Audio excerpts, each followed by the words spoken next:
Mikhail Kovalev, a 42-year-old former paratrooper, decided to spend his vacation with his family in the picturesque forests of the Altai region, near the Katun River. After long months of service and training, he dreamed of a peaceful rest, sitting with a fishing rod by the water, enjoying the silence and beauty of Siberian nature. His wife Anna and 2 children, 10-year-old Masha and 7-year-old Daniel, were looking forward to hiking and storytelling around the campfire. They pitched their tent in a clearing surrounded by pine trees, where the morning mist gently settled over the river, and the air was filled with the scent of pine needles.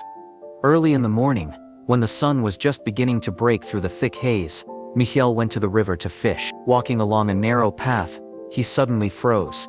The silence was broken by a low, deep growl. His trained instincts kicked in instantly. Mikhail stopped and carefully scanned the surroundings. A few meters from the shore, he noticed a large female bear lying on the grass. Her dark fur was covered with bloodstains, and her eyes expressed a mixture of pain and anxiety. Nearby, in the turbulent Katun River, he saw a bear cub desperately clinging to the slippery trunk of a fallen tree. The cub was trembling, its paws slipping, and it seemed that in a moment it would be swept away by the current. Mikhail quickly returned to the tent and quietly but firmly told Anna and the children to stay where they were. He took off his jacket, threw his fishing rod on the ground, and without hesitation stepped into the icy water. The Katun was treacherous, the current was stronger than he had expected, and the rocks at the bottom were slippery and sharp. But the thought of the helpless bear cub that could die gave him strength. He moved forward slowly but surely, fighting the cold that penetrated to his bones.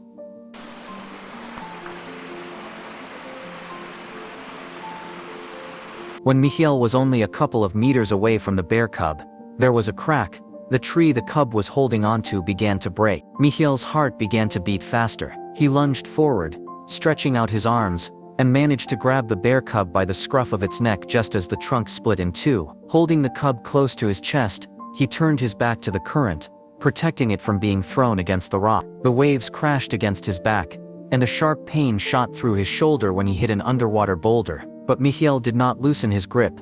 Gritting his teeth, he began to move toward the shore, fighting the current and trying to keep his balance. On the shore, the bear, despite her wounds, raised her head and let out an alarming roar.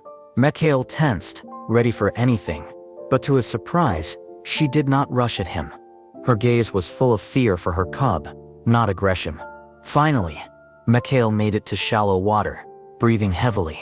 His legs were shaking from the cold and exhaustion, but he carefully lowered the cub to the ground. The cub immediately rushed to its mother, burying itself in her fur. Seeing this scene, Mikhail felt a warm wave of relief wash over his body, despite the cold and pain in his shoulder. After examining the bear, he noticed that her wounds were serious. A deep wound on her side was bleeding heavily, and the fur around it was matted with blood. Without timely help, she might not survive. Mikhail took out his phone, which fortunately had a weak signal, and contacted the local wildlife rescue service. He described the situation in detail, gave the coordinates, and asked them to hurry. While waiting for help, he returned to his family to calm them down. Anna hugged him, despite his wet clothes, and the children looked at their father with admiration and slight fear. "Everything's fine," he said, pulling on a dry jacket. "I'm just a little cold." An hour later, the hum of a helicopter could be heard. It landed in a small clearing nearby, and veterinarians with equipment got out. They cautiously approached the bears, administered a mild tranquilizer to the mother and cub, so they would not resist, and began their examination. The female bear's wound was the result of an attack by another predator, possibly a wolf or a lynx. The veterinarians stopped the bleeding, treated the wound, and applied temporary bandages. Fortunately, the cub escaped with only scratches and mild hypothermia. Both animals were carefully loaded onto stretchers and sent to a rehabilitation center in Gorno-Altaysk. Anna and the children watched what was happening, unable to hide their tears. Masha held her father's hand, and Daniel whispered, "Dad, you're like a superhero." Mikhail just smiled, although he still felt pain in his shoulder and slight dizziness from the ordeal. He was happy that he was able to help, and this thought warmed him more than a warm jacket. A few days later, Mikhail and his family decided to visit the rescued bear. They arrived at the center, bringing a basket of fruit and honey for the staff as a token of gratitude. They were met at the center by veterinarian Ivan, who told them that the bear had successfully undergone surgery. The deep wound had been stitched up, and antibiotics had helped prevent infection. The cub, named Malish, was recovering quickly, already playing and eating with appetite.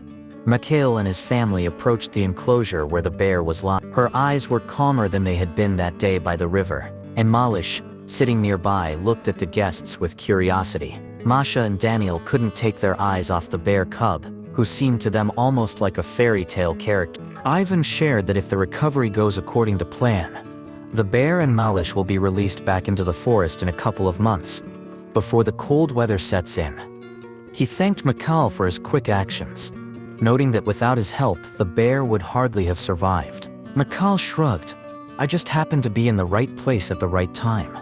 As the family returned home, the children chattered incessantly, discussing the bear cub and its mother. They asked when they would be able to see them again, and Mikhail promised to keep an eye on the news from the center. Anna looked at her husband and said quietly, "You always said that your service taught you to protect. Today you protected not only us, but an entire bear family." For Mikhail, this incident became more than just an episode from his vacation. He realized that his skills, honed by years of service, could save not only people but also nature. The Katun River, with its turbulent waters and majestic banks, became for him a symbol of how humans and wildlife can be connected by a single thread: compassion and responsibility. His family remembers that day as a story of courage, love for nature, and the miracle of rescue. Friends, thank you for taking the time to read this story. If it touched your heart, don't forget to like it and subscribe to our channel to support us. See you in the next stories about wildlife.